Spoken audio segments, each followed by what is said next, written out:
Des communications mystérieuses et merveilleuses dans l'invisible, selon Marie-Francine Bienvenue.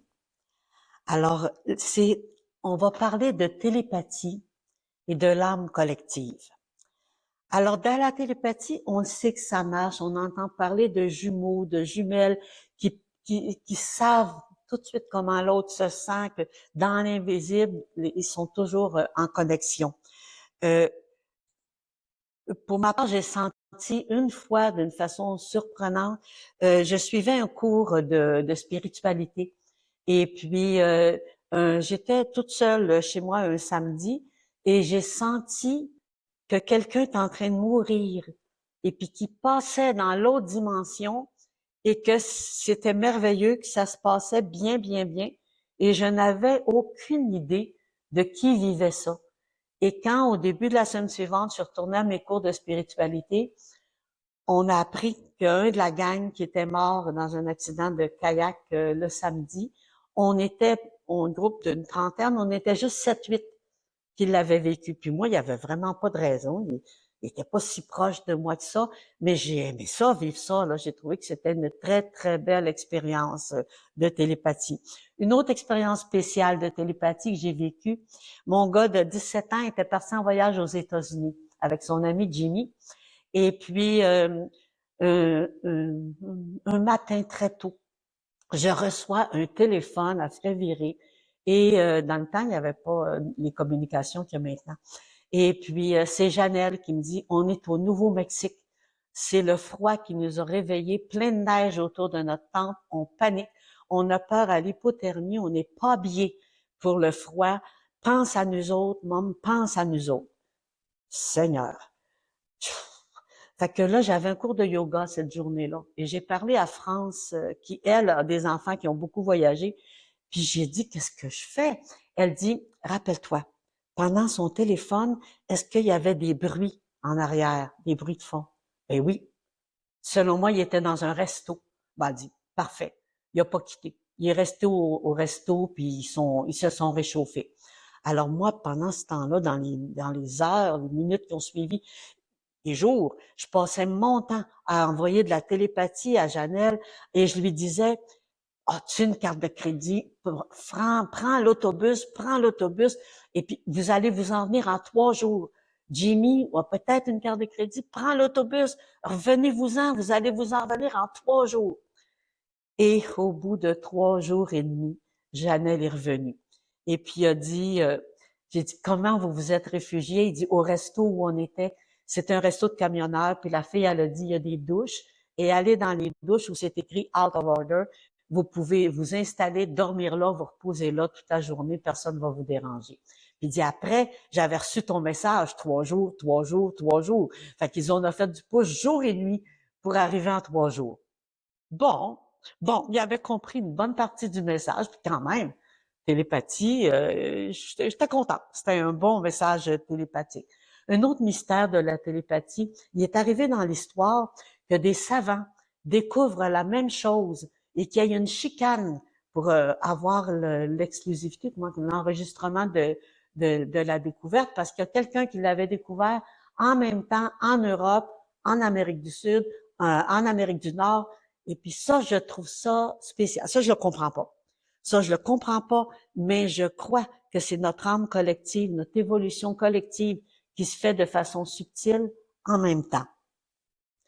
Alors, il y a un livre qui nous donne beaucoup de lumière là-dessus. Il a été bien à la mode à un moment donné, La prophétie des anges. Je l'ai lu et puis j'ai trouvé ça intéressant. Mais ce que j'ai trouvé le plus intéressant, c'est qu'après quand ce livre-là est sorti, les leçons de vie de la prophétie des anges, on m'a fait la demande d'organiser des activités pour vivre les leçons de vie de la prophétie des anges. Et j'en ai organisé 5 ou 6. Ils disent là-dedans que tout est énergie. Et puis qu'on passe notre temps à se battre pour avoir de l'énergie des autres. Puis avec des mécanismes de domination. Je trouvais que c'était charrié un petit peu. Et puis, à chaque groupe qui commençait, j'essayais de deviner, il va-tu avoir des mécanismes de domination? J'essayais de deviner qui. Je devinais pas toujours juste, mais il y en avait toujours des mécanismes de domination.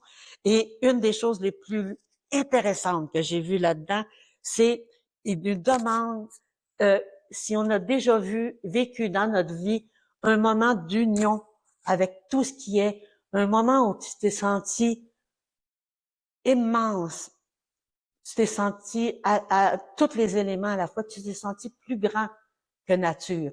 Et puis, j'étais très surprise, dans chaque groupe où il y avait 20 à 30 personnes, il y en avait toujours presque la moitié qui nous racontait. Une était en vélo, puis à un moment donné, elle est devenue un avec la forêt, avec les odeurs. Elle a compris plein de choses qu'elle vivait dans sa vie. Elle a eu un moment de grâce, un moment de conscience, un moment moi j'appelle ça vivre le un. Et puis, vivre le un, on le vit. On l'a vécu, on l'a tous vécu dans notre vie. Pensez au spectacle de Carl Tremblay sur les plaines, où il y a 80 000 personnes qui vibraient avec lui. C'est un moment fort, ça. C'est un grand, grand moment d'amour. Et puis, n'importe quel spectacle que vous vivez, à un moment donné, on vit une âme collective. On vit le un avec toutes les gens qui vivent ce spectacle-là. Dans une manif, papa, c'est un cultivateur, c'était pas le genre à faire des manifs. Et puis, papa racontait, dans les années 60, il y a eu une grosse manif de cultivateurs. Et puis, il dit qu'à un moment donné, il aimait ça, sentir qu'il n'était pas tout seul, qu'ils étaient nombreux, nombreux à vivre les défis énormes qu'ils vivaient les cultivateurs à ce moment-là. Puis, à un moment donné, ils ont passé devant des policiers, puis un policier a dit à l'autre, tu trouves pas que ça sent le fumier un peu? Puis, papa, il dit, le groupe autour de moi, la rage a monté, puis ils étaient prêts à en découdre avec les policiers qui avaient dit ça. Et puis, là, il y a un gars qui a dit, « Hey, qu'est-ce que vous venez de dire, vous autres? » Et puis, le policier dit, « On se calme, on se calme. » Et puis, papa, il dit, « J'en revenais pas. Moi aussi, j'étais prête à en découdre, alors que je réagis jamais comme ça. Moi, quand quelqu'un me bave, je réagis jamais avec de la violence, j'essaye toujours de réagir avec l'humour, mais là, je réagissais pas comme d'habitude. Alors ça, c'est important lorsque je vous communique là. Quand on vit le un des événements sportifs, ça arrive, on peut se retrouver à embarquer dans de la violence qui nous appartient pas. Alors attention, vivre le ça peut être merveilleux, comme dans un spectacle avec Carl Tremblay, et ça peut nous amener aussi à dépasser ce qu'on fait d'habitude. On peut aussi se servir de vivre le un avec nos pensées actuellement. Il y a du chaos sur la planète. Il y a des peurs qui s'installent. Alors, en s'unissant à tous ceux qui, qui orientent leurs pensées vers la confiance, vers la paix, vers la possibilité d'un monde nouveau, vers la possibilité de faire monter le meilleur en nous. Et puis, organiser des cercles de paix pour se rencontrer, parler de l'actualité puis de notre stress qu'on vit autour de ça, puis ensemble après, installer la confiance puis voir du beau dans nos vies.